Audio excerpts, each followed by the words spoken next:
Sveiki, esu gydytoja dermatologė Augelė Svinskaitė ir šiandien pakalbėsime apie pigmentinės dėmes. Po vasaros jos labiau išryškėjo. Hiperpigmentacija tikrai nėra nuosprendis visam gyvenimui. Parinkus gydymą individualiai jums, ši problema tikrai išsprendžiama. Mūsų klinikoje taikomi net 9 skirtingi būdai šalinti pigmentinės dėmes kartu su kitomis odos šviesinimo procedūromis. Tai reiškia, mes ne tik pašalinsime pigmentinės dėmes, bet ir specialiomis injekcijomis pašviesinsime odą.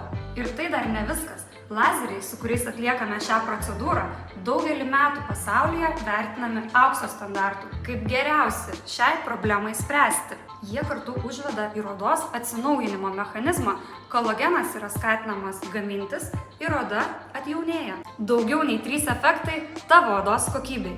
Ruduo yra tinkamiausias laikas šalinti pigmentinės dėmes, kaip ir atlikti procedūras profilaktiškai. Mes ne tik jas pašalinsime, bet ir paruošime individualų planą tavo odos priežiūrai. Kad gydymas būtų tęstinis, o rezultatas ilgalaikis, taip pat paskirsime profesionalios dermatologinės kosmetikos priemonės profilaktikai.